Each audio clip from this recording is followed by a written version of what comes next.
Bueno, buenas tardes y feliz sábado para todos. Esta tarde viernes empezamos el estudio de lección número 2 de Efesios y el título es El gran plan cristocéntrico de Dios. Como le indicamos el estudio de nuestra primera lección, el principal objetivo de nuestro estudio será el llegar a conocer cuál es la verdad, el verdadero evangelio eterno, el evangelio que debe predicar el primer ángel, para que podamos ver iluminados la puerta estrecha por la que debemos entrar y el camino angosto que debemos recorrer, el camino a la ciudad de Dios. Y leo en Apocalipsis 16:7. Vi volar por el medio del cielo a otro ángel, que no es el ángel de Filadelfia, que estaba buscando conocer la verdad, y tampoco es el ángel de la Odisea. Es otro ángel, que tenía el evangelio eterno. ¿Por qué lo tenía? Porque como Dios le prometió al pueblo adventista, el hombre de la escobilla habría hecho su obra. Tenía el evangelio eterno para predicarlo a los moradores de la tierra, o sea, al pueblo adventista en primer lugar, y después a toda nación, tribu, lengua y pueblo, diciendo a gran voz: temed a Dios. ¿A quién? A Jehová, porque este es el mensaje de Elías, y dadle gloria, porque la hora de su juicio ha llegado, y adorad a aquel que hizo el cielo y la tierra, el mar y las fuentes de las aguas. Y como Dios le mostró en Acuay, el que predica el primer ángel es el que despierta al pueblo adventista, y escucha el clamor de medianoche.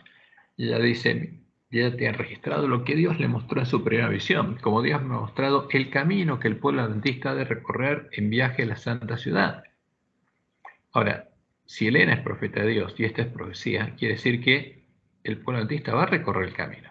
Todos no, las vírgenes sensatas, porque tienen que recorrer ese camino para estar preparados y poder entrar con el esposo a las bodas. Alcé los ojos y vi un sendero recto y angosto, trazado muy por encima del mundo. El pueblo adventista andaba por ese sendero, en dirección a la ciudad que se veía en su último extremo. ¿Para qué recorría ese sendero? Para estar preparados para entrar con el esposo a las bodas. En el comienzo del sendero, detrás de los que ya andaban, había una brillante luz, que según me dijo un ángel, era el clamor de medianoche. Esta luz brillaba a todo lo largo del sendero y alumbraba los pies de los caminantes para que no tropezaran. ¿Por qué alumbraba este camino? Porque les predicaba el Evangelio eterno. Este Evangelio es el Evangelio que por la fe vivía y predicaba Jesús, Jesucristo hombre, o sea, el primero que recorrió este camino. Y después vivieron y predicaron los apóstoles, quienes por la fe en Dios recorrían el camino angosto que lleva a la vida. Y este Evangelio es parte de la verdad echada por tierra, porque el verdadero Evangelio es el Evangelio del reino de Dios. Como leemos en Mateo 24:14. Y será predicado este Evangelio del reino en todo el mundo, para testimonio de todas las naciones, y entonces vendrá el fin. ¿En qué está centrado el Evangelio? El Evangelio es el plan de redención ¿para quién? Para el hombre. ¿El centro qué es? El hombre. ¿Y quién lo desarrolla? Dios lo desarrolla. Pero el centro de todo es el hombre, porque Dios quiere redimir al hombre y salvarlo. Como lo anunció Jesús, en nuestro tiempo hay falsos profetas que adoran a el falso Dios, a la imagen de la bestia. Predican el falso evangelio y la falsa profecía. Y su misión es engañar al mundo entero, hacer que todos los hombres adoren a la bestia y a su imagen, a su Dios, adorando al dragón y a los demonios, y preparar el camino a la venida de la abominación desoladora de la que habló el profeta Daniel, a la abominación a la que adora a la bestia religiosa, al falso Jesús, el anticristo. Y por eso Jesús fue claro, o sea, cuando termine la predicación de fuerte pregón, cuando todo el mundo haya oído la verdad y se haya decidido por Jehová o por Baal, entonces Satanás va a poder venir en la tierra. Por tanto, cuando veáis en el lugar santo la abominación desoladora de que habló el profeta Daniel, el que lee, entienda, entonces los que estén en Judea huyan a los montes. ¿Cuál es la abominación desoladora? El Dios de la fortaleza, el Dios de la bestia romana, detrás del cual se esconde Satanás. Y acá vemos a Constantino viendo esta imagen, a la que Roma llama a Cristo como Constantino, y una imagen que apareció en nuestra lección, de los hombres yendo a encontrarse con ¿quién? Con este Jesús. con la imagen de la bestia. Pero esa no es la venida de Jesús, esta es la venida del anticristo, como dice la Juan. En esta época aparecerá el anticristo como si fuera el Cristo verdadero, y entonces la ley de Dios será completamente invalidada en las naciones de nuestro mundo. La rebelión contra la santa ley de Dios habrá llegado a su completa maduración, pero el verdadero director de toda esta rebelión es Satanás vestido como ángel de luz. Los hombres serán engañados y lo exaltarán al lugar de Dios y lo deificarán. O sea, el plan de Satanás, ¿cómo es? Cristocéntrico. ¿Por qué? Quieren que todo el mundo adore a este Cristo. Pero la omnipotencia se interpondrá contra las iglesias apóstatas que se unan para exaltar a Satanás. Ese es el objetivo del ecumenismo, y se pronunciará la sentencia, por lo cual en un solo día vendrán sus plagas, muerte, llanto y hambre, y será quemada con fuego, porque poderoso es Dios el Señor que la juzga. Y como dice Apocalipsis 19:20, y la bestia fue apresada, y con ella el falso profeta. ¿Quién es la bestia? Estamos hablando de la religión pagana, la religión disfrazada de cristiana.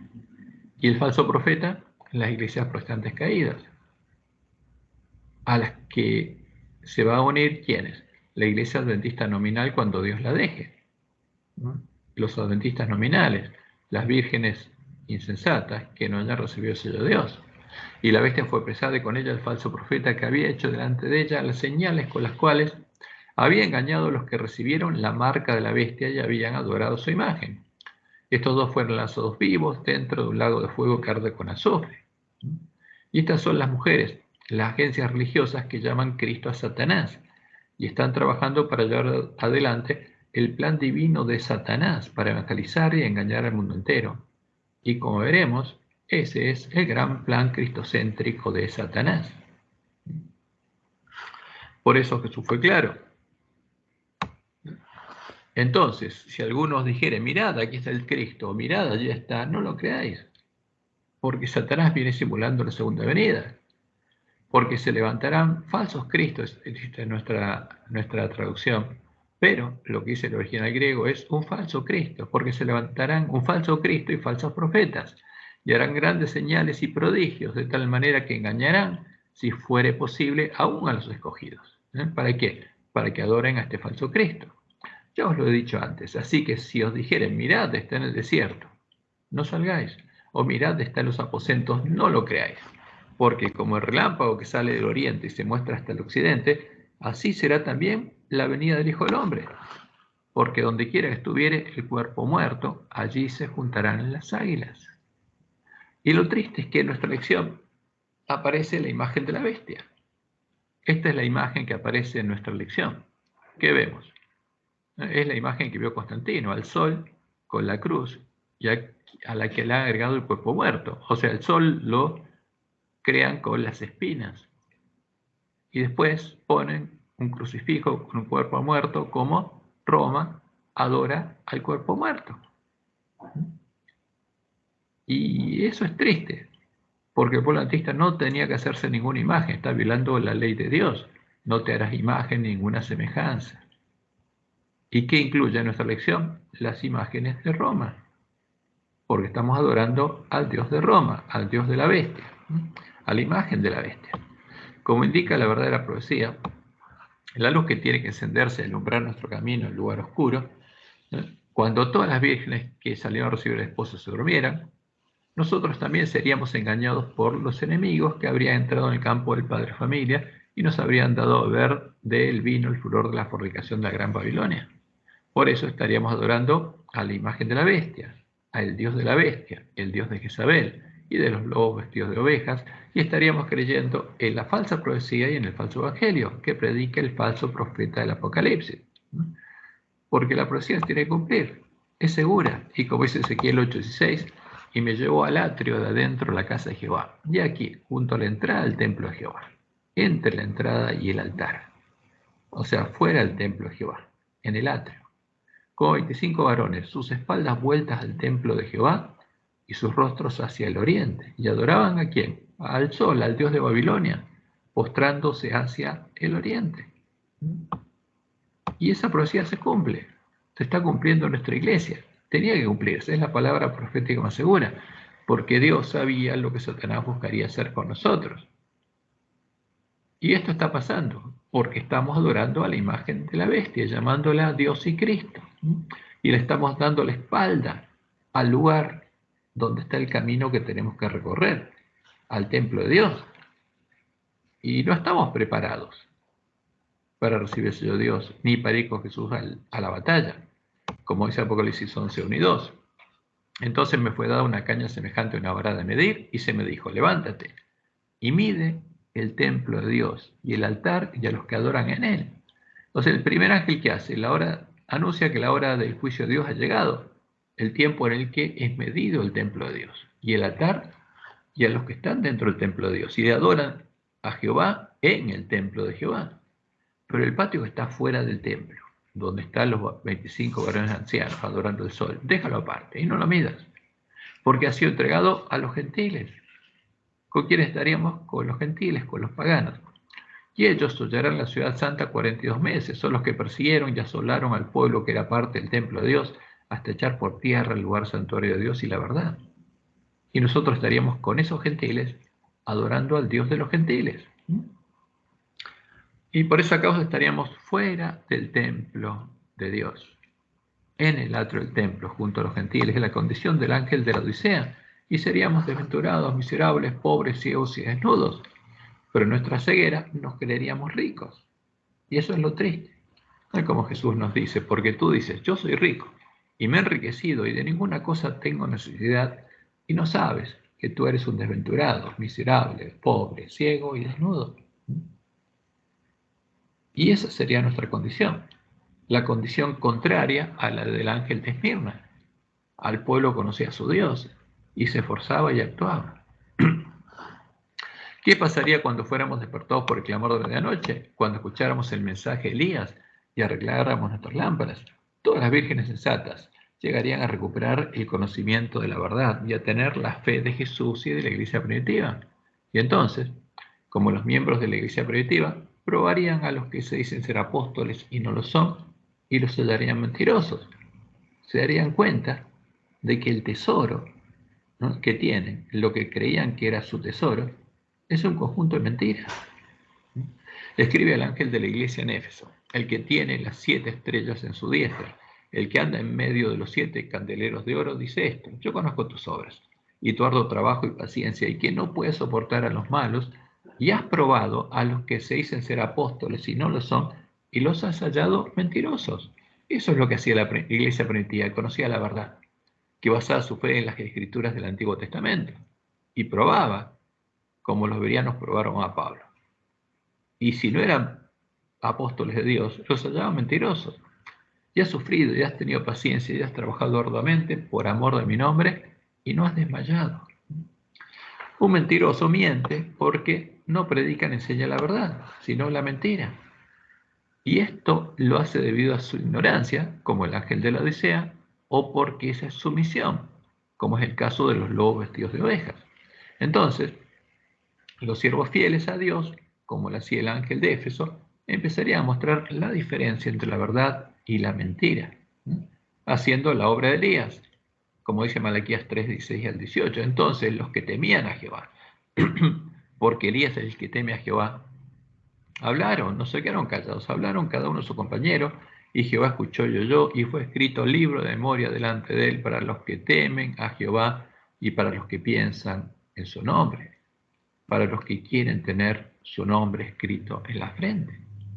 Y serán para mí especial tesoro, ha dicho Jehová de los ejércitos, en el día en que yo actúe, y los perdonaré, como el hombre que perdona a su hijo que le sirve. O sea, ¿tiene perdón el ángel de la Odisea por las abominaciones que está cometiendo? Sí. Si se arrepiente y se vuelve a Jehová, a tiempo. Entonces os volveréis y discerniréis la diferencia entre el justo y el malo, entre el que sirve a Dios y el que no le sirve. ¿Por qué es tan importante llegar a conocer la verdad? Porque el conocer la verdad es lo único que puede llegar a hacernos libres, ¿no? Como dijo Jesús en Juan 8, 31 y 32. Si vosotros permaneciereis en mi palabra, seréis verdaderamente mis discípulos y conoceréis la verdad, y la verdad os hará libres. Ahora, el ángel de la Odisea está cautivo, está engañado, no es libre, porque no conoce la verdad. Ahora, cuando las vírgenes sensatas conozcan la verdad, van a recorrer el camino angosto, se van a preparar y van a entrar con el esposo a las bodas. En el estudio de esta semana, con la ayuda de la palabra de Dios, vamos a empezar a mostrar la diferencia entre los falsos conceptos que aparecen en nuestra lección y forman parte del falso evangelio, de los conceptos verdaderos que se sujetan a la ley y a los profetas. Como dice en el Juan, el primero y más alto deber de toda criatura racional, creada a imagen de Dios, es el de escudriñar la verdad en las Sagradas Escrituras y luego andar en la luz y exhortar a otros a que sigan su ejemplo. Día tras día deberíamos estudiar diligentemente la Biblia. Fíjense, ya no dice el folleto de lección ni la devoción matutina. La Biblia, pesando cada pensamiento y comparando texto con texto. Con la ayuda de Dios debemos formarnos nuestras propias opiniones, ya que tenemos que responder a Dios por nosotros mismos. Y ella agrega, tercer tomo de joya para los testimonios, nuestra consigna debe ser a la ley y al testimonio. Si no dijeron conforme a esto, es porque no les ha amanecido. Esa es la consigna de los hermanos de Berea y de los miembros de la iglesia primitiva que descubrieron a los falsos apóstoles y los hallaron mentirosos. Ahora, ¿por qué el ángel de la Odisea cree lo que cree? Porque no hace esto, está dormido y su lámpara está apagada. No escucha la voz de Dios, no estudia sus Biblias, sigue a hombres. Y Dios dijo claramente, maldito el hombre, confía en el hombre. Y como dice Pablo, así que hermanos, os ruego por las misericordias de Dios que presentéis vuestros cuerpos en sacrificio vivo, santo, agradable a Dios, que es vuestro culto racional. Ese es el único culto que a Dios le agrada. Un culto racional del que conoce su voluntad y la sigue. No os conforméis a este siglo, sino transformaos por medio de la renovación de vuestro entendimiento, para que comprobéis cuál sea la buena voluntad de Dios, agradable y perfecta. Tenemos que comprobarlo. No tenemos que creer lo que nos dice. Tenemos que comprobar si es verdad o no es verdad, a la ley y al testimonio. Entonces vamos a empezar a ver y diferenciar a la mentira de la verdad que nos hace libres. ¿Qué pasa con el ángel de la Odisea al leer el folleto de esta lección? Cree que lo que está leyendo es la verdad, porque ve reflejado en nuestro folleto lo que él cree, lo que le vendieron y él compró en la Odisea. Y por eso, al leer estos folletos o escuchar el relato que hace algún pastor de lección, mucha gente dice, qué bendecida lección, y no sabe lo que está diciendo. Por eso, con nuestro folleto aparecen muchos conceptos falsos que nosotros llegamos a creer que son verdaderos. En primer lugar, vamos a identificarlos y luego, al mostrar cuáles son los verdaderos, vamos a mostrar por qué son falsos. Empecemos analizando los conceptos correctos que aparecen en la lección del lunes 3 de julio de 2023, donde se habla de los siguientes conceptos: redención y perdón. Y vamos primero a los párrafos que no tienen graves errores. Dice nuestra lección, el pecado había sido una fuerza tenebrosa y dominante en la vida de la audiencia de Pablo. Pablo puede describirlos en su existencia anterior como muertos en vida, muertos en sus delitos y pecados. ¿Por qué estaban muertos? Porque no tenían vida. El que tiene la ley del pecado escrita en la mente y el corazón es un árbol malo que no puede dar fruto bueno y está muerto. Está muerto en vida. Pero andando o haciendo como Satanás les ordenaba. Efesios 2, 1 al 3. ¿Por qué? Porque tenía escrita la ley de Satanás en la mente y el corazón. Esclavizados al pecado y a Satanás. Entonces, esto hay que resaltarlo, porque esto es correcto. ¿Quién había esclavizado al hombre? Satanás. ¿Cómo? Escribiendo su ley en la mente y el corazón de él, transformándolo en un árbol malo, que ya no podía dar fruto bueno. Y era un siervo Satanás que daba frutos malos como Satanás. Y esclavizados al pecado y a Satanás, no tenían la capacidad de liberarse. Necesitaban rescate. Y esto es verdad. Esa es la condición del hombre. Pero, después de poner un párrafo verdadero, pone lo contrario. Eso es lo llamativo. Y no es tan llamativo porque sabemos que es una herramienta que se usa mucho, pero eso es lo que pasa en nuestra lección.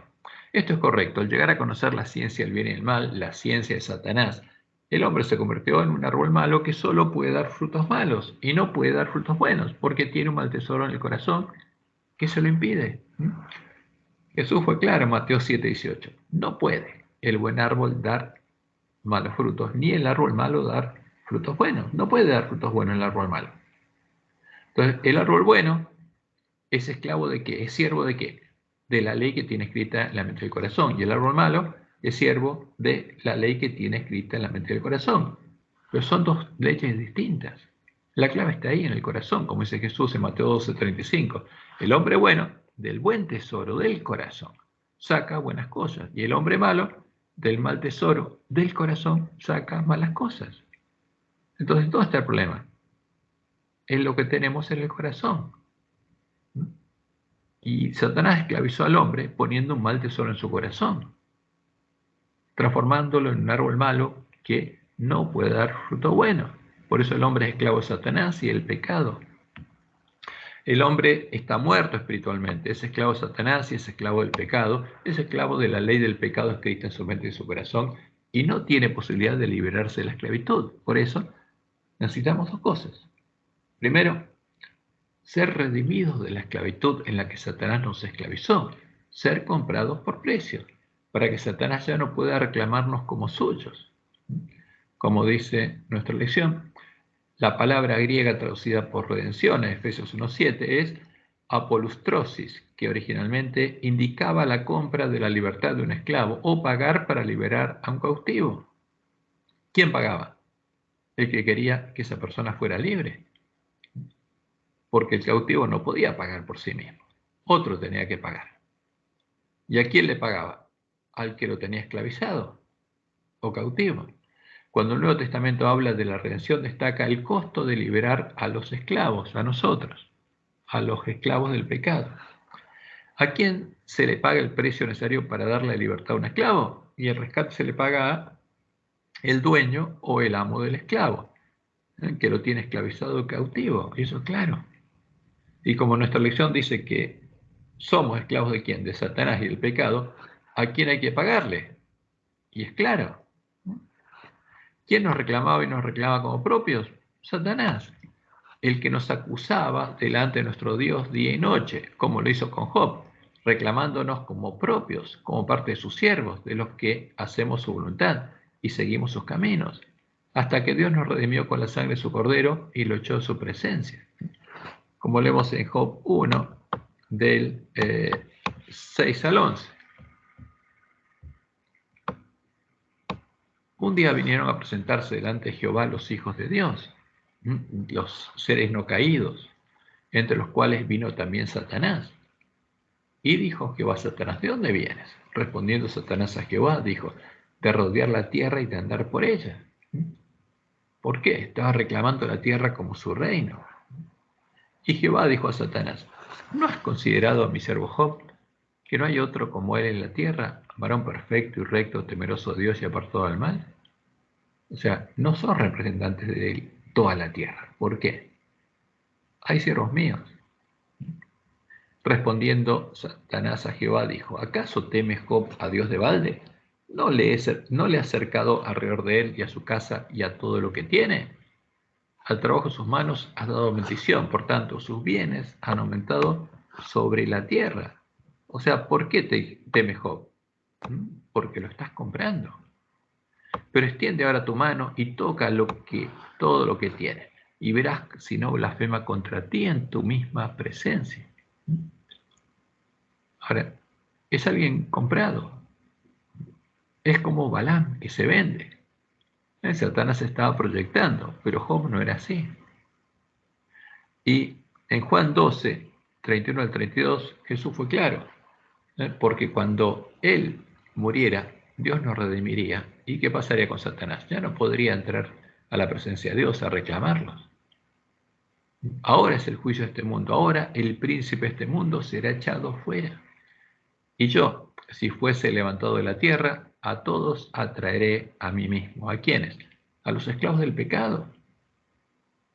A los que Satanás tiene esclavizados, los voy a traer a mí mismo, para que se unan a mí.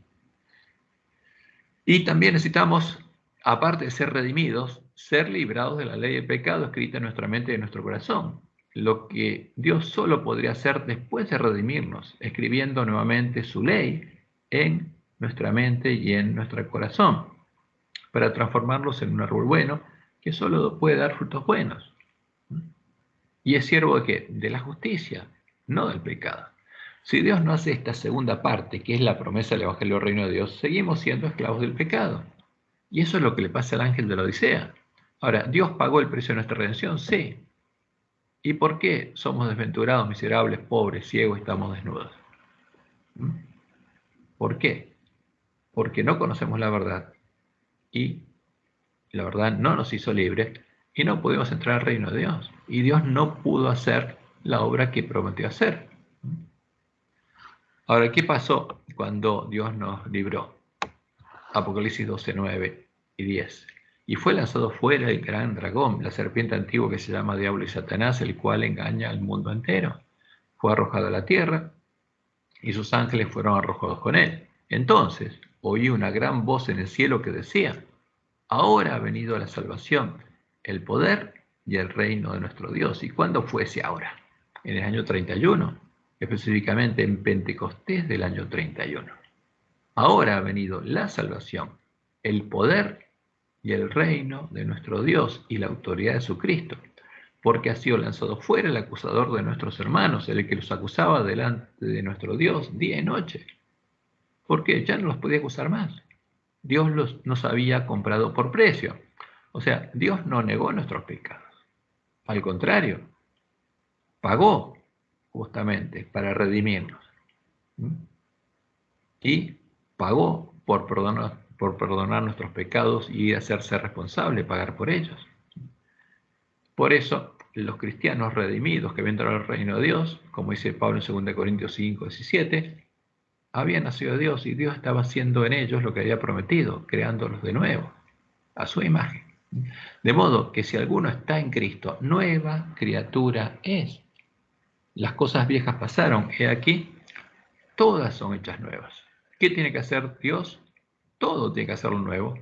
Todo lo que está en nuestra mente y en nuestro corazón tiene que ser hecho nuevo, porque está corrupto.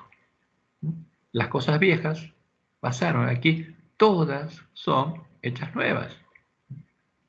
Y en Romanos 2, 28 29, justamente Pablo dice que los verdaderos cristianos, los verdaderos judíos, no lo eran exteriormente. Pues no es judío el que lo es exteriormente, ni es la circuncisión la que se hace exteriormente en la carne, sino que es judío el que lo es en el interior, y la circuncisión es la del corazón, en espíritu, no en letra, la alabanza del cual no viene de los hombres, sino de Dios. O sea, Dios estaba esperando y deseando poder hacer esta obra, pero para eso tendría que venir a morar en nosotros, y no podía morar en nosotros antes de redimirnos, antes de comprarnos por precio. Y antes de que, después de dejarnos libres, nosotros decidiéramos ser de Él, ser de Cristo. Y en Gálatas 6:15 leemos: porque en Cristo Jesús ni la circuncisión vale nada, ni la incircuncisión, sino una nueva creación. Y en Romanos 8, 28 y 29 leemos: y sabemos que a los que aman a Dios, todas las cosas les ayudan a bien. Esto es, a los que conforme a su propósito son llamados, porque a los que antes conoció también los predestinó, para que fuesen hechos conforme a la imagen de su Hijo. Esa es la promesa del Evangelio del Reino de Dios. Dios quiere transformarnos a la imagen de Jesús, para que Él sea el primogénito entre muchos hermanos. Y como dice Pablo en Filipenses 2:13, Dios estaba haciendo esa obra. Por eso es el reino de Dios. Y el Dios del que está hablando es Jehová, porque Dios es el que en vosotros produce así el querer como el hacer por su buena voluntad. Y cumpliendo sus promesas. Ahora, mezclados con conceptos verdaderos, en nuestra lección también hay conceptos falsos, como los siguientes, que hacen que toda la enseñanza, toda la doctrina se vuelva falsa. Y esto está mezclado el mismo día 3 de julio, el mismo día lunes. Y se nos dice, y ten en cuenta que la idea de que Dios paga a Satanás el precio de la redención es medieval, no bíblica. Ahora, ¿qué dicen? Es un error medieval, no es bíblica. Pero acaban de decir que éramos esclavos del pecado y de Satanás. ¿Y a quién se le paga la redención? Del esclavo. Al dueño del esclavo para dejar al esclavo libre. Y si agregan, Dios no le debe nada a Satanás ni le paga nada. Y entonces, ¿por qué Dios pagó para nuestra redención? ¿A quién le pagó? Y ellos dan otra explicación. Los beneficios del Calvario también incluye el perdón de los pecados. O sea, dicen que fuimos perdonados en el Calvario. Y no es así. Dios empezó a perdonar los pecados de los hombres, ¿cuándo? A partir de que el hombre pecó en Edén, cuando él mismo edificó el primer altar. Sacrificó los 2 primeros corderitos, cargó los pecados de Adán y Eva porque los perdonó y los vistió con las pieles de cordero para enseñarles cómo iba a ser para redimirlos. En la cruz, Cristo toma sobre sí el precio de nuestros pecados, por nuestros pecados, tanto pasado como futuro, y así canceló una nota de nuestra deuda que consistía en ordenanzas desfavorables a nosotros. Ahora, entonces, ¿cuál era el problema? No era que éramos esclavos de Satanás, sino que había ordenanzas desfavorables a nosotros. ¿Y quién estableció esas ordenanzas? Dios. O sea que éramos, en vez de esclavos de Satanás, esclavos de Dios y de la ley de Dios. Esto es lo que enseña el falso profeta y refleja nuestra lección, porque está enseñando el falso evangelio. Al hacer esta obra de redención y de perdón por medio de Cristo, Dios actúa como nuestro Padre generoso con la riqueza de su gracia que nos prodigó abundantemente. A ver, vamos a ver lo que es esto. Vamos a separar y analizar varios de los conceptos que están mezclados en estas palabras y son usados por los falsos profetas de las iglesias caídas para enseñar el falso evangelio, dando a entender que la que nos tenía esclavizados era la ley de Dios, que consiste en ordenanzas desfavorables a nosotros, es decir, éramos esclavos de Dios y su ley. Cristo anuló estas ordenanzas desfavorables a nosotros, sufriendo el castigo de Dios, cancelando todas nuestras deudas con la ley de Dios, pagándole a Dios, satisfaciendo su justicia. Por eso en nuestra lección aparece esta imagen donde Zeus, el dios de Roma, manda un rayo que cae en Apolo, el dios hijo de Zeus, detrás, representado por esa cruz, esa imagen de la cruz, detrás del cual se esconden los pecadores. ¿Y qué dice el libro de la Trinidad? Nosotros insistimos en que la amante justicia de Dios necesitaba ser satisfecha por la muerte de Cristo como un castigo por el pecado. Entonces, ¿de qué nos libró Jesús? Del castigo del Dios Padre. De eso nos libró. Entonces, esa es la forma en que Satanás da vuelta la historia y hace quedar a Dios, el que se hizo hombre para redimirnos, como un ser malo que busca el castigo, ¿no? Y que su justicia es el castigo, y ese castigo es la muerte. Entonces, los beneficios del Calvario incluyen el perdón de los pecados, como dice nuestra lección. Y al perdonar nuestros pecados, Jesús despojó a Dios de su derecho a castigarnos, porque Él sufrió el castigo. Y entonces ya Dios no nos puede castigar. Nos podemos esconder en Jesús. Y si estamos en Cristo, ahora somos salvos y somos libres del castigo de la ley de Dios, es decir, tenemos una indulgencia plenaria. ¿Por qué? Porque Cristo pagó nuestros pecados pasados y futuros. Y seguimos siendo pecadores, pero ya no somos esclavos de la ley, somos libres de la ley, podemos pecar tranquilamente. Y claramente esta es la doctrina de Satanás, es lo que Satanás quiere que hagamos, que sigamos siendo sus siervos pecadores, pensando que lo que fue eliminado fue la ley de Dios. Y nuestra lección dice, nuestra libertad tiene un costo extremo. En Él, Jesús, tenemos redención por su sangre. La idea de la redención también celebra la generosidad misericordiosa de Dios al pagar el alto precio de nuestra libertad. Dios nos da la libertad y dignidad. Ya no somos esclavos, ¿no? Ahora, ¿El ángel de la Odisea es esclavo? Claro que es esclavo. ¿No? Y está engañado. ¿Todos los pecadores que están en Babilonia son esclavos del pecado? Sí. ¿Dónde están los hijos de Dios que reflejan la imagen de Jesús? No existen en este tiempo. Todos somos esclavos. La iglesia primitiva solo existió hasta finales del siglo XIII, cuando el lugar santuario de Dios y la verdad fueron echados por tierra. Y esto claramente es una mentira, ya no somos esclavos, sí que somos esclavos. El que no conoce la verdad y no entra por la puerta abierta al reino de Dios, es esclavo del pecado, está en el atrio, adorando a Satanás y a los demonios. ¿Cuál es la verdad? Es la siguiente, la que el falso evangelio busca ocultar.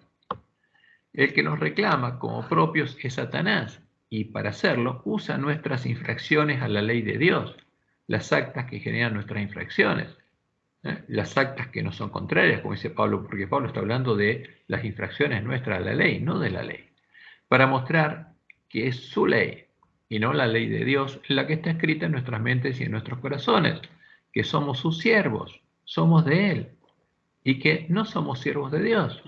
Eso es lo que va a hacer Satanás al acusarnos ante Dios. Son mis siervos, son mis hijos, es mi simiente. Y, teniendo razón, se presentaba delante de Dios a reclamarnos como suyos. Al perdonar nuestros pecados y justificarnos, empezando por los pecados de Adán y Eva, y cargarlos sobre sí mismo.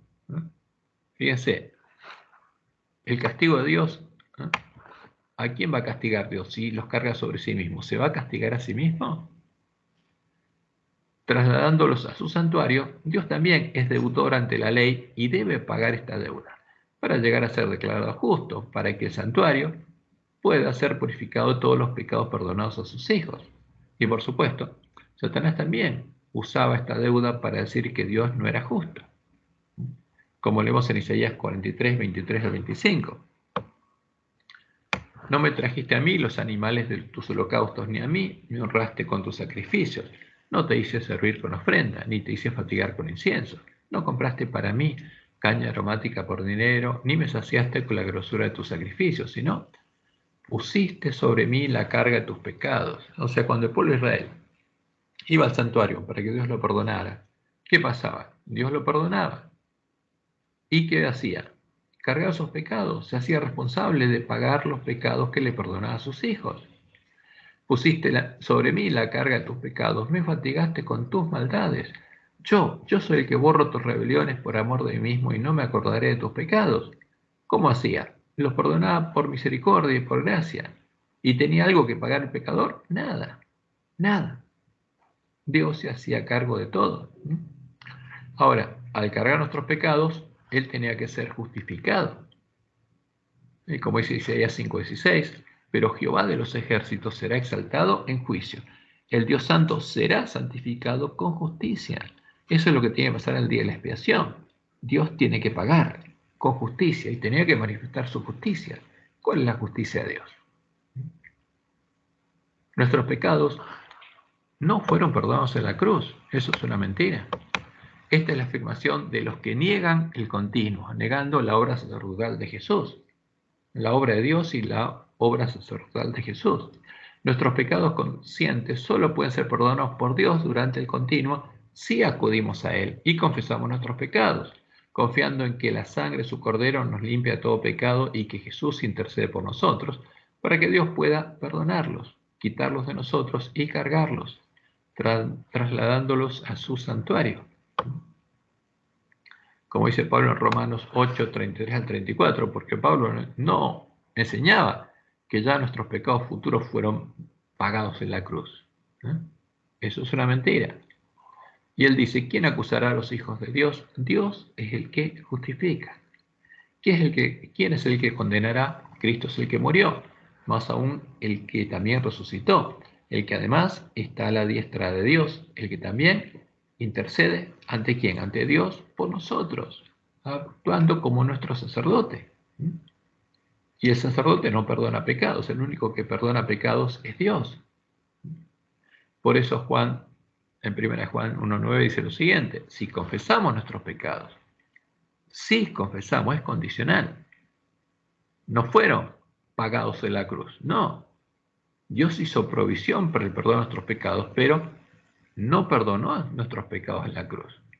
Si confesamos nuestros pecados, Él es fiel y justo para perdonar nuestros pecados y limpiarnos de toda maldad.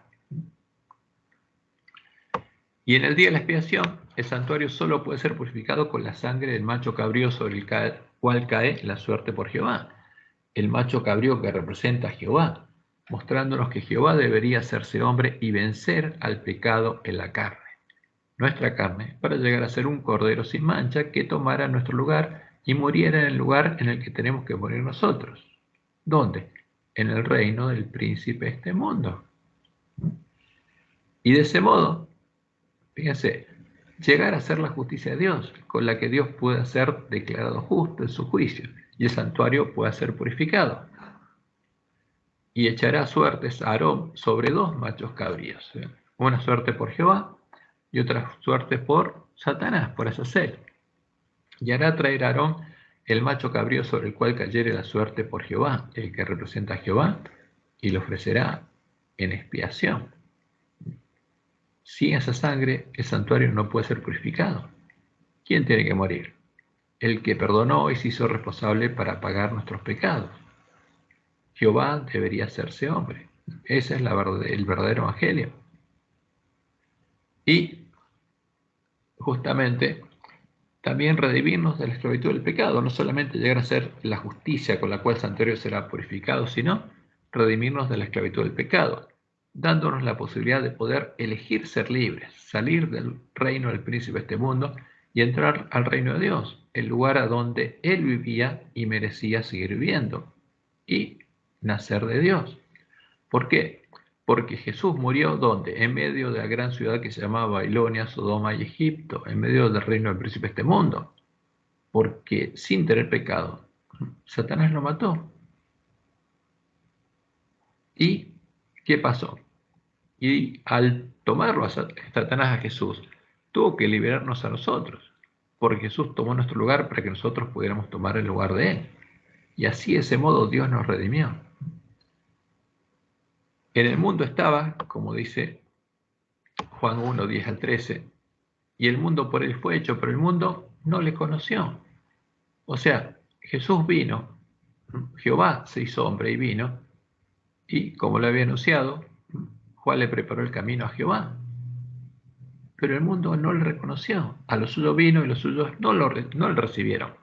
Mas a todos los que le recibieron, a los que creen en su nombre, creen que Él es Jehová el Señor, les dio potestad de ser hechos hijos de Dios, los cuales no son engendrados de sangre, ni de voluntad de carne, ni de voluntad de varón, sino de Dios. Y ahí está el nuevo nacimiento, y ahí Dios empieza a cumplir sus promesas. Cuando Jehová, actuando como sacerdote y padre de familia, cargó todos nuestros pecados en su Cordero. ¿Qué pecados cargó? Todos, los que van a ser confesados y perdonados, y los que no van a ser confesados ni perdonados. Todos los cargó. Y entonces, ¿qué hizo? Redimió a todos los hombres, pagando el precio de nuestra redención, clavando la deuda de nuestros pecados en la cruz. Y nos predestinó para salvación. Clavó lo que Satanás usaba para reclamarnos como propios. Y nos predestinó para salvación, como lo había planificado desde antes de la fundación del mundo. Entonces, Dios triunfó sobre Satanás y los demonios, y los despojó de todo derecho a reclamarnos como propios. Eso es lo que pasó ahí. Eso es lo que Pablo dice y que los falsos profetas tuercen. En él también vosotros fuisteis circuncidados con circuncisión no hecha de mano. ¿De qué está hablando? El nuevo nacimiento y la circuncisión del corazón. Le está hablando a los hermanos de la iglesia de Colosas que habían nacido de Dios. Al echar de vuestro cuerpo, de vosotros el cuerpo pecaminoso carnal, en la circuncisión de Cristo, sepultados con él en el bautismo. O sea, porque el que cree en el verdadero evangelio y cree en el Cordero de Dios, creen que el Cordero de Dios tomó nuestro lugar para nosotros podamos tomar el lugar de Él. Entonces, en el bautismo hay un intercambio. Y somos sepultados con Él en el bautismo. Y morimos a la vida vieja para nacer de nuevo en el lugar de Jesús, en el cual fuisteis también resucitados con Él mediante la fe en el poder de Dios que le levantó de los muertos. Y a vosotros, estando muertos en pecados y en la incircuncisión de vuestra carne, os dio vida juntamente con él, perdonándoos todos los pecados. ¿Cuándo? Cuando creímos al Evangelio y fuimos bautizados, ahí Dios perdona todos los pecados pasados, anulando el acta de los decretos que había contra nosotros, que nos era contraria, quitándola de en medio y clavándola en la cruz. ¿Qué clavó? Nuestras deudas. No la ley que tiene que escribir en nuestra mente y en nuestro corazón, sino las deudas de nuestros pecados. Y despojando a los principados y a las potestades que nos reclamaban propios por esa deuda, los exhibió públicamente, triunfando sobre ellos en la cruz. Dios triunfó sobre Satanás y los demonios. ¿A quién dice Pablo que Dios perdonó? No a todos los hombres, sino a los que oyeron y creyeron al Evangelio, a los que Él resucitó y circuncidó. A pesar de toda la obra que Dios hizo para redimirnos, el ángel de la Odisea y el pueblo de Dios que está en medio de la gran Babilonia siguen siendo esclavos del pecado. ¿Por qué? Porque la verdad fue echada por tierra y al no conocer la verdad no puede hacerlos libres. No pueden elegir salir del reino del príncipe de este mundo y entrar al reino de Dios. Aunque la puerta está abierta, no pueden hacerlo porque no conocen la puerta ni conocen el Evangelio. Hasta que llegáramos a conocer la verdad y la verdad nos hiciera libres, todos los hombres estaríamos en el atrio, en el reino del príncipe de este mundo, adorando a los ídolos de la gran Babilonia. Y como dice Pablo, el verdadero evangelio es poder de Dios, poder de Jehová, para salvación a todo aquel que oye, cree y obedece al evangelio. Y si no oímos y no conocemos, no creímos y no obedecimos al verdadero evangelio, el poder de Dios queda nulo, no puede actuar en nosotros. Como dice Pablo en Romanos 1, 16 al 17. Porque no me avergüenzo del evangelio, porque es poder de Dios para salvación a todo aquel que cree. Y para creer tenemos que oír. Al judío primeramente y también al griego, porque en el evangelio la justicia de Dios se revela por fe y para fe, como está escrito. Mas el justo por la fe vivirá. ¿Y qué reveló Dios en el Calvario? Su justicia. Y Pablo sigue diciendo en Romanos 10, del 12, porque no hay diferencia entre judío y griego, y le está hablando a los romanos. Pues el mismo que es Señor de todos es rico para con todos los que le invocan. Y cita Joel 2:32, porque todo aquel que invocare el nombre de Jehová será salvo. ¿Cómo pues invocarán a quién? A Jehová, a aquel en el cual no han creído. ¿Le invoca el ángel de la Odisea? No. ¿Invoca a quién? Al Dios de Roma, al Dios de la Trinidad. ¿Cómo pues invocarán a aquel en el cual no han creído? ¿Y cómo creerán en Jehová, en aquel de quien no han oído? ¿Y cómo oirán de Jehová, sin que haber quien les predique de quién? De Jehová, sin que alguien haga la obra de Elías. ¿Y cómo predicarán de Jehová si no fueren enviados por Jehová? Porque esa es la obra que Dios haría como el hombre escobilla para enviarnos a predicar la verdad. Como está escrito, cuán hermosos son son los pies de los que anuncian la paz, de los que anuncian buenas nuevas. Mas no todos obedecieron al Evangelio, porque hay que obedecerlo. Pues Isaías dice, Señor, ¿quién ha creído a nuestro anuncio? Así que la fe es por el oír y el oír por la palabra de Dios. Y como tenemos que oír lo que dice Joel también, que cita Pablo, porque en el Nuevo Testamento, todas las citas referentes al Antiguo Testamento donde aparece el nombre de Dios, fueron cambiadas para poner el Señor, que simboliza, que es también la traducción de Baal. ¿Y qué dice Joel 2:32? Y todo aquel que invocare el nombre de Jehová será salvo. Por eso dice Pablo, ¿cómo invocarán el nombre de Jehová si no conocen a Jehová, si nadie les habló de Jehová? Porque en el monte de Sión y en Jerusalén habrá salvación.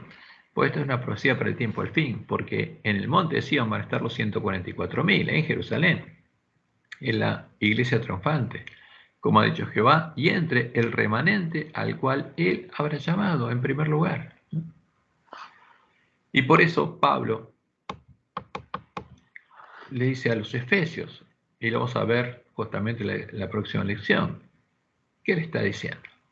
Algo importante, que para poder recibir el Espíritu Santo la promesa, tienen que conocer la verdad, y después de eso tienen que llegar a conocer perfectamente el Evangelio para que Dios pueda actuar en ellos.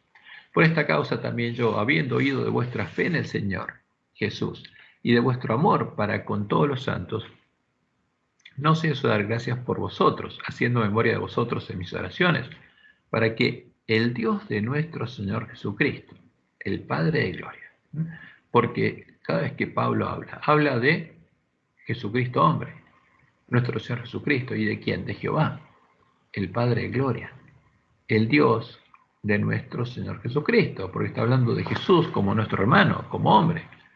Os dé espíritu de sabiduría y de revelación en el conocimiento de Él, alumbrando los ojos de vuestro entendimiento, ungiéndolos con colirio, para que sepáis cuál es la esperanza a la que Él os ha llamado.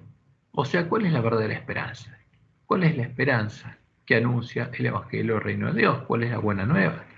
¿Y cuáles las riquezas de la gloria de su herencia en los santos? ¿Por qué? La herencia en los santos es gloriosa. ¿Cuál es esa herencia? ¿Y cuál la supereminente grandeza de su poder para con nosotros, los que creemos? ¿En qué? En el verdadero Evangelio, según la operación del poder de su fuerza, la cual operó en Cristo. ¿En qué fuerza actuó en Cristo? La de su Dios y Padre, la misma fuerza que tiene que actuar en nosotros, resucitándole de los muertos y sentándole a su diestra en los lugares celestiales. Y lo interesante e importante de saber es que, a pesar de oír el Evangelio, porque el ángel de la Odisea va a oír el Evangelio, porque esa es la promesa de Dios, todas las vírgenes van a ser despertadas y lo van a oír. Y saber que fuimos redimidos de la esclavitud del pecado y somos libres. ¿Somos libres para qué? Para elegir qué hacemos. Nosotros podemos elegir libremente seguir siendo siervos del pecado o podemos elegir libremente ser siervos de la justicia, porque somos siervos de lo que está escrito en nuestra mente y en nuestro corazón. Y Pablo dice en Romanos 6, 16 al 18, ¿no sabéis que si os sometéis a alguien como esclavos para obedecerle, sois esclavos de aquel a quien obedecéis, sea del pecado para muerte, o sea de la obediencia para justicia? O sea, tenemos que elegir libremente, porque el derecho a elegir es lo que Dios compró para nosotros con la sangre de su cordero. Pero gracias a Dios que aunque erais esclavos del pecado, habéis obedecido de corazón a aquella forma de doctrina a la cual fuisteis entregados y libertados del pecado, vinisteis a ser siervos de la justicia. ¿Por qué? Porque un esclavo del pecado tiene la ley de Satanás escrita en la mente y en el corazón, pero cuando Dios escribe su ley en nuestra mente y en nuestro corazón y pasamos a ser árboles buenos en vez de malos, no podemos dar fruto malo, sino frutos buenos. Somos siervos de la justicia, de la ley que Dios escribió en nuestra mente y en nuestro corazón. Ahora, vamos a otra parte de nuestra lección, porque la lección del jueves habla del sello del Espíritu Santo. Y el ángel de la Odisea cree que recibió el Espíritu Santo la promesa. Y lo que aparece en nuestra lección es una mentira. En la iglesia adventista, guiados por los lobos vestidos de ovejas, nuestros ministros están negando el verdadero evangelio, llamando mitos y errores en la interpretación de los eventos del tiempo del fin a las declaraciones proféticas que Dios nos dejó en la Biblia y por medio de la White, buscando engañar al pueblo adventista y mantenerlo en el estado del ángel de la Odisea, haciéndole creer que no necesita prepararse, porque cuando creyó en Jesús, entre comillas lo ponemos, cuando creyó en el Jesús en el que creyó, ya fue sellado con el Espíritu Santo. Y ya está sellado. No tiene que prepararse, ya está sellado. Y aquí en nuestra lección aparece un claro ejemplo, clarísimo ejemplo. ¿Qué es lo que Dios nos dijo? Primero escrito, página 71. Los que reciban el sello del Dios vivo y sean protegidos en el tiempo de angustia, deben reflejar claramente la imagen de Jesús. Y eso se obtiene al final del camino angosto. Por eso las vírgenes tienen que llegar a la ciudad de Dios para entrar con la esposa a las bodas. ¿Y qué Dios le mostró en el juez? Que muchos descuidaban la preparación necesaria. O sea, ¿por qué? Porque creyeron a los hombres que les dijeron que ya estaban preparados y no tenían que prepararse. Esperando que el tiempo del refrigerio y la lluvia tardía los preparase para sostenerse en la vida en el día del Señor y vivir en su presencia. ¿Y a cuántos vi sin amparo en el tiempo de angustia? ¿Qué pasó? Fueron engañados. Habían descuidado la preparación necesaria y por lo tanto no podían recibir el refrigerio indispensable para sobrevivir a la vista de un Dios santo. Vi que nadie podrá participar del refrigerio a menos que haya vencido. Nadie va a poder recibir la lluvia tardía a menos que haya vencido. ¿Qué cosa? Todas las tentaciones y triunfado el orgullo, el egoísmo, el amor al mundo y sobre toda palabra y obras malas. O sea, ¿qué tiene que ser para recibir el sello de Dios? Un árbol bueno. Tiene que ser un árbol bueno. Y para eso hay que prepararse. Ahora, ¿quién nos prepara? Nosotros no podemos. El árbol malo no puede dar fruto bueno. ¿Quién tiene que hacer esa obra? Dios. Ahora, ¿qué dice nuestra lección? Dice lo siguiente. El título es el Espíritu Santo, sello y anticipo. En Efesios 1, 13 y 14, Pablo relata brevemente la historia de conversión de sus lectores. ¿Cuáles son los pasos en esta historia? Y dice así nuestra lección. Al explorar la importancia del Espíritu Santo en la vida de los creyentes, Pablo utiliza dos imágenes o metáforas para el Espíritu. En primer lugar, describe al Espíritu Santo como un sello, al identificar la presencia del Espíritu como un sello que se efectúa desde el momento de la conversión. La presencia del Espíritu Santo en la vida marca a los creyentes como pertenecientes a Dios y transmite la promesa de Dios de protegernos. Comparar con Efesios 4:30. Han sido sellados con el Espíritu Santo prometido, Efesios 1:13. Ahora, ¿qué pasa? ¿El ángel de la Odisea está sellado? Pablo indica claramente que cuando alguien le da su vida a Jesús y cree en él, el Espíritu Santo sella justamente a ese creyente en Cristo para el día de la redención. O sea, si alguien dice, creo en Jesús, y le doy mi vida a Jesús, ya está sellado para el día de redención, ya está. Es el único sello que necesitamos. Y por eso el autor de esto, que es este pastor Chiri Moscala, que escribió Los errores de interpretación de los eventos del tiempo del fin, y diciendo 5 mitos en el adventismo, que está en la revista de Teología Adventista, la Sociedad Teológica Adventista, que dice, a ese creyente, justamente el Espíritu Santo sella a ese creyente en Cristo para el día de la redención. ¿Cuándo? Cuando entrega su vida, cuando se convierte. Y dice, y exclama, ¡qué verdad maravillosa, libertadora y tranquilizadora! Paz y seguridad. ¿No? El Espíritu de Dios marca a los seguidores de Cristo con el sello de la salvación cuando creen por primera vez.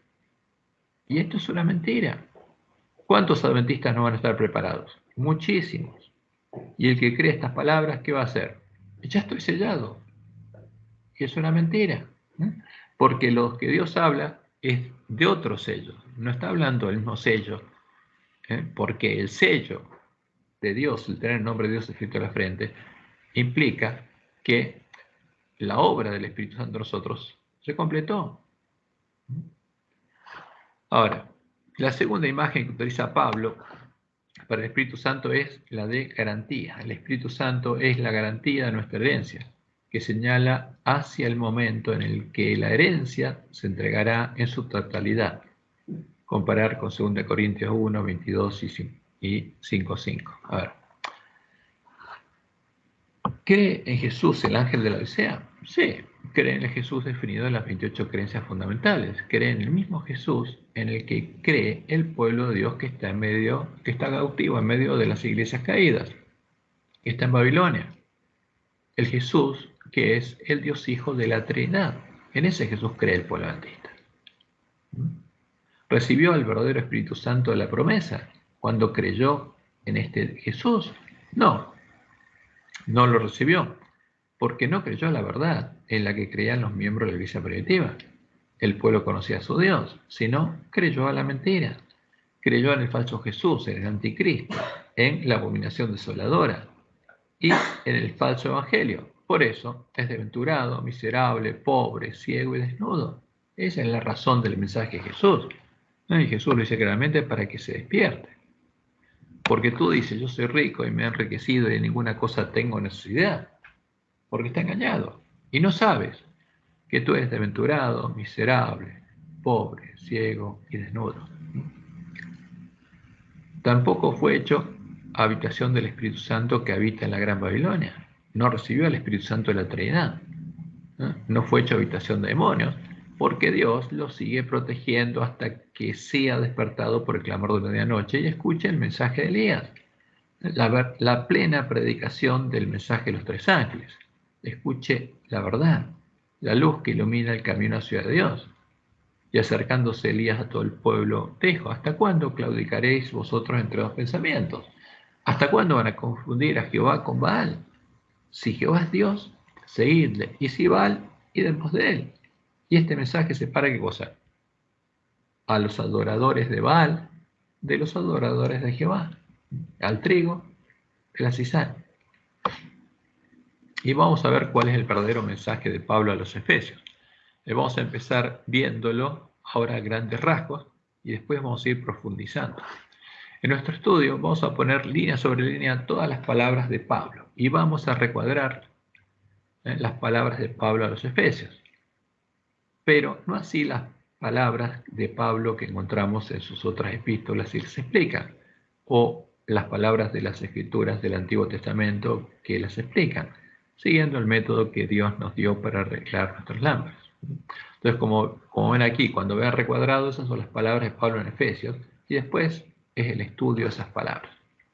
Estas son las palabras de Pablo que encontramos en la Reina Valera 1960, y no en la nueva Reina Valera revisada 1960, que no es la Reina Valera 1960, es otra Biblia, ¿no?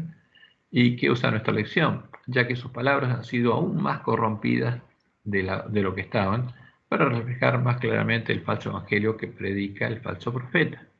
Y eso es evidente. Pero vamos a usar una versión más vieja, la de 1960. Y ahí que leemos, Efesios 1, 1 y 2. Pablo, apóstol de Jesucristo, enviado ¿de quién? De Jesús, por la voluntad de Dios, a los santos y fieles en Cristo Jesús que están en Éfeso. Gracia y paz a vosotros, de Dios nuestro Padre y del Señor Jesucristo. ¿Quién es el Dios del que habla Pablo? Pablo habla de Jehová, el Dios de Israel, nuestro Creador, nuestro Dios y Padre, el único Dios verdadero, y de Jesucristo hombre, el Hijo de Dios, el renuevo humano de Jehová y el Hijo del hombre, como leemos en Deuteronomio 32, del 3 al 6. ¿Por qué Israel llamaba Padre a Jehová? Porque el nombre de Jehová proclamaré, engrandeced a nuestro Dios. Él es la roca, cuya obra es perfecta. Es la roca sobre la que tenemos que edificar nuestra casa. Porque todos sus caminos son rectitud, Dios de verdad y sin ninguna iniquidad en él. Es justo y recto. La corrupción no es suya, de sus hijos en la mancha, generación torcida y perversa. ¿Por qué? Porque Dios estaba cargando los pecados de su pueblo, los pecados que había perdonado a su pueblo, y era responsable de pagar por ellos. Así pagáis a Jehová, pueblo loco e ignorante. ¿No es Él tu Padre que te creó? Él te hizo y te estableció. ¿Quién nos creó? Jehová, con sus propias manos. No nos creó el verbo de Platón. No nos creó Apolo ni Mitra. Nos creó Jehová. Y en Zacarías 6, 12 al 13, Jehová anunció lo siguiente, y le hablarás diciendo, así ha hablado Jehová de los ejércitos, diciendo, y aquí el varón cuyo nombre es el renuevo. ¿Por qué? Porque Jesús es un hombre, el varón. El Mesías sería un hombre, el cual brotará de sus raíces, brotará de Jehová a futuro, le saldría una rama a Jehová, y ese sería Jesucristo hombre. Y él edificará el templo a Jehová. Él edificará el templo a Jehová, y Jehová llevará gloria y se sentará y dominará en su trono, en el nuevo templo. Y habrá sacerdote a su lado. ¿Quién sería? El Mesías. Y consejo de paz habrá entre ambos. Y esto es lo que Satanás quiere ocultar. Pero como dijo Jesús en sus palabras, es claro. Y esta es la vida eterna, que te conozcan a ti, el único Dios verdadero. ¿A quién oraba? A su Padre, a Jehová, del cual había salido. Que te conozcan a ti, el único Dios verdadero. ¿Conocía a otra persona que fuera Dios y se llamara Espíritu Santo? No, no. Su Padre es el único Dios verdadero. Y a Jesucristo, a quien has enviado. Porque esa es la vida eterna. ¿Quién es Jesús? El primogénito entre muchos hermanos. Porque hay un solo Dios y un solo mediador entre Dios y los hombres. ¿Quién? Jesucristo hombre. Ahora, ¿quién es Jesucristo hombre? Como dice Pablo en 1 Timoteo 3:16. Es Dios mismo hecho hombre, porque Dios vino a redimirnos haciéndose hombre. Por eso, Jehová es también el Dios y Padre de nuestro Señor Jesucristo, de Jesucristo hombre, el primogénito entre muchos hermanos. Y en Efesios 1:3 al 5 leemos, bendito sea el Dios y Padre de nuestro Señor Jesucristo, que nos bendijo con toda bendición espiritual en los lugares celestiales en Cristo, según nos escogió en Él antes de la fundación del mundo. Entonces, ¿a quién bendice Pablo?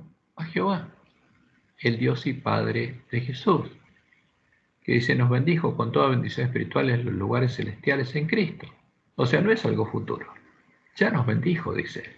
¿Por qué? Porque los había hecho parte de su reino, según nos escogió en Él antes de la fundación del mundo, para que fuésemos santos y sin mancha delante de Él. O sea, ¿cuál es el objetivo de Dios? Que este pueblo contaminado por el pecado quede limpio, sea santo y quede sin mancha delante de Él, en amor. O sea, que tenga su amor en nuestros corazones, que tengamos su amor, habiéndonos predestinado para ser adoptados hijos suyos por medio de Jesucristo, según el puro afecto de su voluntad. Esta adopción es a lo que se refiere después Pablo diciendo, para poder unir las cosas estaban separadas, las cosas del cielo con la tierra. Y como dice después en 2 Corintios 5, 17 en adelante, en lo que él predicaba era el evangelio de la reconciliación, la unión entre quién, entre Dios y los hombres, porque a eso vino Jesús. Ahora, Pablo empieza a hablar del propósito del evangelio del reino de Dios, que empezó a ser una realidad cuando Dios nos redimió con la sangre de su cordero. ¿Qué buscaba Dios? Adoptarnos como hijos suyos, ¿no? Liberarnos de la esclavitud del pecado y poder adoptarnos y engendrarnos de nuevo y transformarnos a la imagen de Jesús para que Él vea linaje, como dice la profecía de Isaías 53, para que vea a los redimidos siendo engendrados como hijos de Dios, para que sea el primogénito entre muchos hermanos y ellos sean santos y sin mancha delante de Dios, para que el amor de Dios esté en sus corazones, para que ellos sean como Jesús, panes sin levadura y ungidos con aceite, como los panes de la mesa de la proposición, porque ahí está simbolizada la propuesta del Evangelio.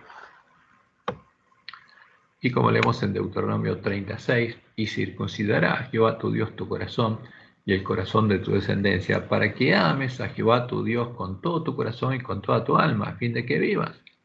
O sea, ese corazón que tiene la ley del pecado, solo puede tener la ley de Dios, puede tener el amor de Dios, si es circuncidado por Dios. Y recién entonces, esa persona habría pasado de muerte a vida, como leemos en Jeremías 31:33. Pero este es el pacto que haré con la casa de Israel después de aquellos días, dice Jehová. Daré mi ley en su mente y la escribiré en su corazón. Esa es la circuncisión. ¿Y en lugar de qué le escribe? De la ley del pecado. Pero para poder hacerlo tenía que redimirnos, comprarnos, para poder escribir en nosotros su ley. Y yo seré ellos por Dios y ellos me serán por pueblo. Y como leo en Salmos 48, Jesús es el modelo, porque en Jesús se cumplió en primer lugar la promesa del Evangelio. ¿Y cuál es la promesa? Me complazco en hacer tu voluntad, oh Dios mío, y tu ley está en medio de mi corazón. ¿Es posible que eso pase con nosotros? Sí, esa es la promesa de Dios. Eso es lo que va a pasar en los 144.000 sellados. Y Jesús fue claro, dice, como el Padre me ha amado, así también yo os he amado. Con el amor de Dios. ¿Dónde está el amor de Dios? En mi corazón. Permaneced en mi amor. Y Pablo sigue hablando en la introducción de su carta diciendo lo siguiente. Todo esto Dios lo hace ¿para qué? Para la alabanza de la gloria de su gracia. Porque es por gracia, es gratis todo. Todo lo hace gratuitamente. Con la cual nos hizo aceptos en el amado. ¿Cómo unió todas las cosas del cielo y la tierra? En Jesús. En quien tenemos redención por su sangre. El perdón de los pecados según las riquezas de su gracia. Ahora, ¿por qué somos perdonados? Por las riquezas de la gracia de Dios, porque eso es lo que Dios hace durante el continuo, que hizo sobreabundar para con nosotros en toda sabiduría e inteligencia, dándonos a conocer el misterio de su voluntad. Entonces Pablo era apóstol de Jesucristo y predicaba el Evangelio. ¿Por qué? Porque Dios se lo había dado a conocer, según su beneplácito, el cual se había propuesto en sí mismo de reunir todas las cosas en Cristo, en la dispensación del cumplimiento de los tiempos, así las que están en los cielos como las que están en la tierra. Unir lo que estaba separado. Unir lo que estaba separado por el pecado. Todo esto lo hace Dios por gracia, gratuitamente, después de redimirnos con la sangre de su Cordero, perdonándonos gratuitamente nuestros pecados. Y le había dado a conocer a los miembros de la iglesia primitiva el misterio de su voluntad, de volver a reunir lo que había separado el pecado, las cosas que están en los cielos, principalmente ¿quién? A Dios, porque ese es el evangelio de la reconciliación, y las cosas que están en la tierra, nosotros, los hombres, los redimidos, porque eso es lo que pasó. Y los reuniría en su reino, el reino de Dios, el reino de los cielos, que vino a los discípulos en Pentecostés del año 31. ¿Por qué? Porque Dios vino a morar en ellos. Apocalipsis 12:10. Entonces oí una gran voz en el cielo que decía, ahora ha venido la salvación, el poder y el reino de nuestro Dios. Ahora Dios ha venido a reinar. ¿Dónde? En nosotros. Y la autoridad de su Cristo, porque ha sido lanzado fuera el acusador de nuestros hermanos, el que los acusaba delante de nuestro Dios día y noche. ¿Por qué? Porque ya no podía reclamar nada. Ya habían sido redimidos. Y Dios había clavado justamente nuestras deudas en la cruz. Y lo que Satanás usaba para acusarnos ya no podía usarlo. Y leemos en Efesios 1, 11 y 12. En él asimismo tuvimos herencia. ¿Cuál es la herencia? La herencia prometida. Habiendo sido predestinados conforme al propósito del que hace todas las cosas según el designio de su voluntad, a fin de que seamos para la alabanza de su gloria. O sea, la herencia, lo que Dios nos da, ¿es para qué? Es la consecuencia de recibir esa herencia, es la alabanza de la gloria de Dios. Nosotros los que primeramente esperábamos en Cristo. ¿Cuál es la herencia recibida? Son las promesas del Evangelio del Reino de Dios, y las recibirían después de la muerte del testador, el que las había prometido y se hizo hombre para cumplirlas. Ahora, leemos Efesios 5, 25 al 27, porque Pablo va a decir esto después en la carta a los Efesios. Maridos, amad a vuestras mujeres así como Cristo amó a la iglesia y se entregó a sí mismo por ella. ¿Para qué? Para santificarla. O sea, lo que estaba corrupto tenía que ser santificado, habiéndola purificado en el lavamiento del agua por la palabra, a fin de presentársela a sí mismo, una iglesia gloriosa, que no tuviese mancha, ni arruga, ni cosas semejantes, sino que fuese santa y sin mancha, como los panes de la mesa de la proposición. Ahora, ¿qué implica esto?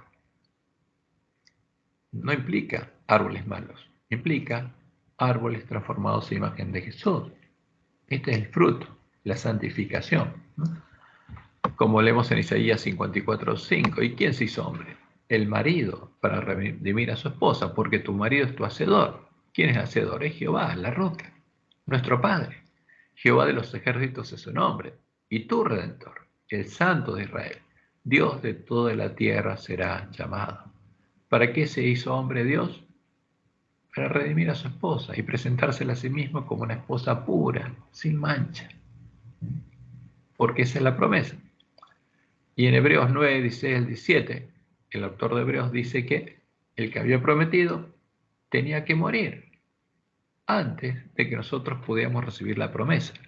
Porque donde hay testamento es necesario que intervenga muerte del testador. Porque el testamento con la muerte se confirma. Pues no es válido en tanto que el testador vive. El que había prometido iba a ser el macho cabrío sobre el cual cae la suerte por Jehová, tenía que morir. Esta herencia hacía que en ellos, como en Jesús, se viera el amor de Dios, la gloria de Dios, la gloria de Jehová, la gloria de su nombre, para la alabanza de la gloria de Dios. Como leemos en Romanos 5, 1 y versículo 5. Justificados pues por la fe, tenemos paz para con Dios por medio de nuestro Señor Jesucristo. O sea, ya no hay separación, por quien también tenemos entrada por la fe a esta gracia. O sea, podemos entrar al reino de Dios. No solamente no estar separados de Dios, sino ser hechos parte del reino de Dios, en la cual estamos firmes y nos gloriamos en que. ¿Cuál era la esperanza? Nos gloriamos en la esperanza de la gloria de Dios. O sea, porque el hombre quedó destituido de la gloria de Dios.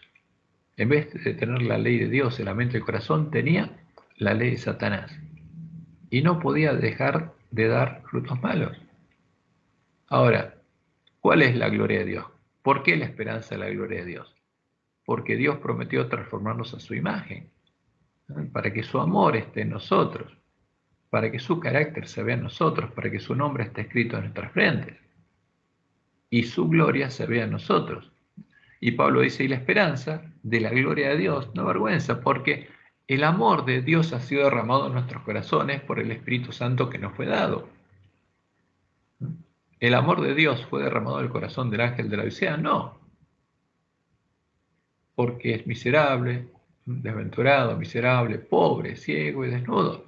¿Compró de Jesús oro refinado en fuego? No, pero Pablo sí. El oro refinado en fuego es el tesoro que Dios estaba poniendo en el corazón de los miembros de la iglesia primitiva. El amor de Dios ha sido derramado en nuestros corazones por el Espíritu Santo que nos fue dado. Y Jesús, justamente hablando de esto, dijo lo siguiente: un mandamiento nuevo os doy, que os améis unos a otros como yo os he amado, con el amor de Dios, que también os améis unos a otros. Y en esto conocerán todos que sois mis discípulos, si tuviereis amor los unos con los otros. ¿Tiene el ángel de la Odisea el amor de Dios? No. ¿Es discípulo de Jesús? No. Y eso es claro, porque no lo conoce.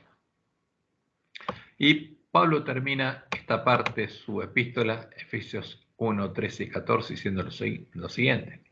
En él también vosotros, o sea, le está hablando a quiénes, a los que habían oído la palabra de verdad, los miembros de la iglesia primitiva, los que tenían la fe de la iglesia primitiva, habiendo oído la palabra de verdad, porque esa es la condición. ¿Cuáles son los pasos? Primero, hay que oír la palabra de la verdad, hay que creer a la verdad. Habiendo oído la palabra de verdad, el evangelio de vuestra salvación, el verdadero evangelio, y habiendo creído en él, habiendo creído en la verdad, fuisteis sellados con el Espíritu Santo de la promesa. Recibieron al Espíritu Santo de la promesa y fueron sellados. Pero este sello es sello de ¿qué? De pertenencia al reino de Dios, que es las arras de nuestra herencia, es la garantía de nuestra herencia, hasta la redención de la posición adquirida, para la alabanza de su gloria, para la alabanza de la gloria de Dios, ¿no? Ellos habían recibido el Espíritu Santo, la promesa, el Espíritu de Jehová el Señor, y habían sido hechos parte del reino y el templo de Dios, porque habían oído la palabra de verdad, la verdad echada por tierra, lo que no conoce el ángel de la Odisea, y habían creído en el verdadero evangelio, el evangelio del reino de Dios. El haber recibido el Espíritu Santo, la promesa, y empezar a ser transformados a imagen de Jesús, eran las garantías de la herencia prometida, porque ellos se daban cuenta de que habían pasado de muerte a vida, sabían. El que nació de Dios y está siendo transformado a imagen de Jesús, y es guiado por Dios en el camino angosto y lo puede recorrer, sabe que pasó de muerte a vida, ¿no? Pero el ángel de la Odisea no tiene idea. Primera Juan 3, 1 y 14. Mirad cuál amor nos ha dado el Padre. ¿Qué amor nos dio Dios? Su amor, para que seamos llamados sus hijos, hijos de Dios. Y termina diciendo Juan, nosotros sabemos que hemos pasado de ¿qué? De muerte a vida. ¿En qué amamos a los hermanos? O sea, el que no tenía el amor de Dios en el corazón, cuando lo llega a tener, ¿se da cuenta de la diferencia? Por supuesto que sí. Ya no da frutos malos, empieza a dar frutos buenos. El que no ama a su hermano permanece en muerte, permanece muerto en sus pecados. El que tiene la ley de Satanás escrita en la mente y el corazón está muerto. El que tiene el amor de Dios en la mente y el corazón pasó de muerte a vida.